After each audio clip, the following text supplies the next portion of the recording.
जय गुरुदेव। जय गुरुदेव नाम किसका, प्रभु का पावन पवित्र नाम। जय गुरुदेव। जय गुरुदेव। देखिए प्रेमी भाई बहनों, हम लोगों को गुरु महाराज 60 वर्ष तक सत्संग सुनाते रहे। 1952 से लेकर 2012 तक बराबर सत्संग सुनाते रहे हम लोगों को। और अगर हम लोग 60 वर्षों में अपने जीवन को सुधार नहीं पाए तो हम लोग क्या कर सकते हैं। गुरु महाराज हम लोगों को सत्संग में बराबर बताया करते थे, मानव धर्म की सबसे बड़ी चरित्र ही पूंजी है, क्योंकि चरित्र आपके पास है तो सब कुछ है। गुरु महाराज कहा करते थे, देखिए प्रेमी भाई बहनों, अगर आपके पास धन चला गया तो कुछ नहीं गया। अगर आपके पास चरित्र है सब कुछ है। धन कमा लोगे फिर मिल जाएगा, लेकिन अगर चरित्र चला गया तो वापस नहीं मिलने वाला।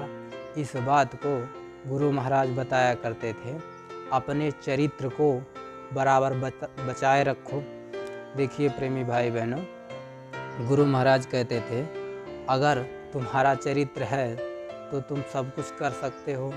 और सुमिरन ध्यान भजन नित्य दोनों टाइम करते रहना, क्योंकि गुरु महाराज कहते थे भजन करने वालों की रक्षा होगी, भजन जो नहीं करेंगे उनकी रक्षा नहीं होगी। क्योंकि आगे समय में गुरु महाराज कहते थे बड़े बड़े तूफान आएंगे और बड़ी बड़ी बीमारियां आएंगी, उनसे बचाव भजनानंदियों का होगा। और जो भजन नहीं करते वो अपने आप को बचा नहीं पाएंगे। ये अगर जैसे हम लोग कर्म करेंगे वैसा हम लोगों का फल मिलेगा। गुरु महाराज कहते थे, बच्चा जब तुम आम बोओगे तब आम खाने को मिलेगा, अगर बबूल बोओगे तो आम नहीं मिलेगा, बबूल ही मिलेंगे, कांटे मिलेंगे। तो इसीलिए हम लोग अच्छे कर्मों को किया करें, एक दूसरे से प्रेम, एक दूसरे से सम्मान, और किसी का निरादन ना करें, किसी का दिल ना दुखाएं। अगर सत्संगी हैं, सत्संगी का लक्षण यही होता है, दूसरे की सहायता करो और अपना सुमिरन ध्यान भजन नित्य करो और दूसरे को सिखाओ। ऐसे सुमिरन ध्यान भजन किया, अगर जो रास्ता गुमराह पर जा रहा उसको रास्ते पर लाओ, अपने आप भजन को करो, दूसरे को भी कराओ। देखिए एक गुरु नानक साहब थे, गुरु नानक साहब समय की एक कहानी है। गुरु महाराज इसको सुनाया करते थे। एक उनके शिष्य लालू बढ़ई थे। लालू बढ़ई के गांव में एक दूसरे शिष्य गुरु महाराज ने भेजे, तो वो दूसरे उनके गुरु भाई लालू बढ़ई के आए। तो लालू बढ़ई अपने घर के दरवाजे पर एक टिकटी बना रहे थे, अर्थी बना रहे थे, और उनके घर में कोई मरा भी नहीं था। तो वो आए गुरु भाई, तो उन्होंने कहा ये आप अर्थी काहे लिए बना रहे। तो लालू बढ़ई साधक थे, साधना करते थे, अंदर में आते जाते थे। उनको पता था कि हमारा लड़का थोड़ी देर के बाद ख़त्म होने वाला है। तो गुरु भाई बोले ये टिकटी क्यों बना रहे। तो लालू बढ़ई ने बोला कि आज हमारा लड़का ख़त्म होने वाला। तो वो एकदम से चौंक गए गुरु भाई, कि आपको कोई चिंता ही नहीं और आप बड़े आराम से टिकटी को बना रहे, आपका लड़का ख़त्म होने वाला। जवान लड़का था। तो उन्होंने कहा ये गुरु की मौज है। तो वो बोले कि ये कैसी गुरु की मौज, ऐसी गुरु की मौज होती, मौज में तो सुख और आनंद होता है, और ये कैसी मौज जो लड़का ख़त्म होने वाला, आप टिकटी बना रहे बड़े आराम से, आपको कोई चिंता नहीं। तो लालू बढ़ई बोले हमको क्यों चिंता करना है, क्योंकि गुरु की मौज में रहना है, मौज में मैंने रहना सीखा। अरे परमात्मा की जो मौज होगी हम उसको बर्दाश्त करेंगे। तो टिकटी बना रहे, थोड़ी देर के बाद लड़का ख़त्म हो गया, अर्थी चली गई। तो उन्होंने कहा कि आपको कोई दुख नहीं हुआ, ये कैसी गुरु की मौज है। तब लालू बढ़ई बोले, आपके ऊपर भी मौज होने वाली है। तो वो प्रेमी बोले, हमको ऐसी मौज नहीं चाहिए, हमको ऐसी नहीं मौज चाहिए। तो लालू बढ़ई बोले, वो सामने पीपल का पेड़ है, उसके नीचे तुम्हारी फांसी लगने वाली है और कल फांसी लगेगी। तो ये घबरा गए कि ऐसी हमको गुरु की मौज नहीं चाहिए, और भाग खड़े हुए, वहीं से निकल लिए तुरंत।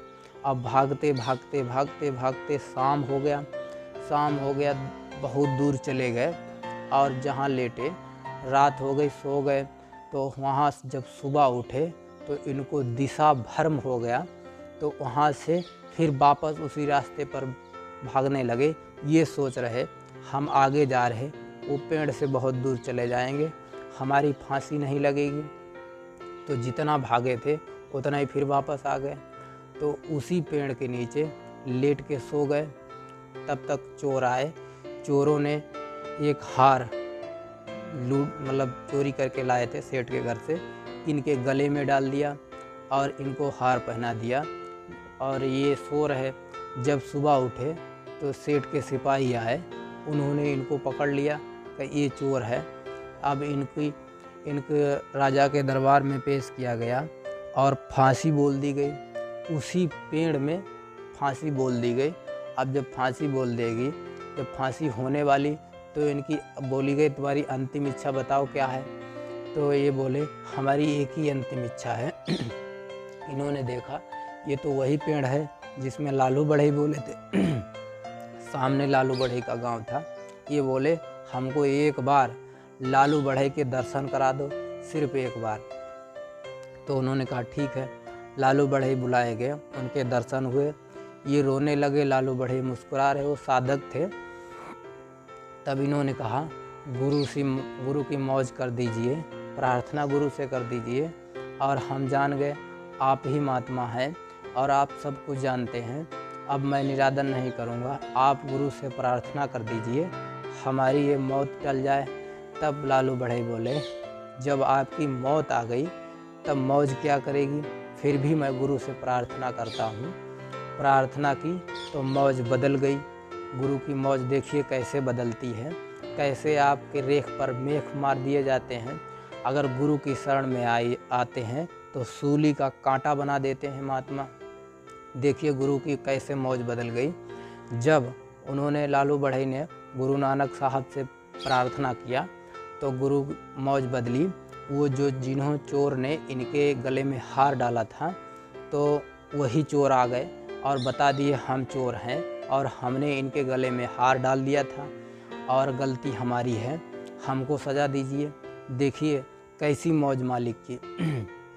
अब वो चोरों को भी दफ़ा कर दिया गया कि भाई चोरों ने हमको पापों से, राजा बोल रहा, चोर ने हमको पाप से बचा लिया। एक साधु की हम फांसी देने वाले थे और इस पाप से बचा लिया, इसलिए हम चोरों को भी मुक्त करते हैं।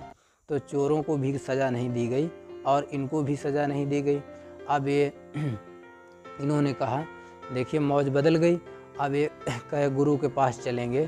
तो गुरु महाराज के पास गए और रोने लगे, चरणों में गिर गए कि आपकी मौज हमारे समझ में नहीं आती, लेकिन आज हमारे समझ में आ गई कैसी आपकी मौज होती है। देखिए महात्मा की मौज में हम लोग रहना सीखें।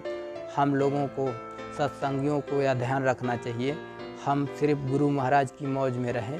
सुमिरन, ध्यान, भजन नित्य रोज रोज करते रहें और कभी नागा ना करें। जो हम लोगों को ऊपर घटनाएं होते हैं, परेशानी आती हैं, दुख तकलीफ आती, हम लोग उस परमात्मा की मौज को समझें, गुरु महाराज की मौज को समझें और हम लोग इधर उधर मन को भटकाएं ना। गुरु महाराज की मौज समझकर उसको स्वीकार करें, चाहे दुख आए चाहे सुख आए, उससे हम लोग परेशान ना हों।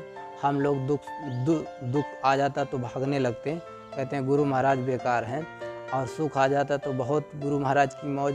ऐसा नहीं, दुख भी आ जाए तब भी मालिक की मौज, सुख भी आ जाए तब भी मालिक की मौज। जहाँ रखें अपनी रजा में रखें, यही प्रार्थना मालिक से बराबर करते रहें हम लोग। जय गुरुदेव।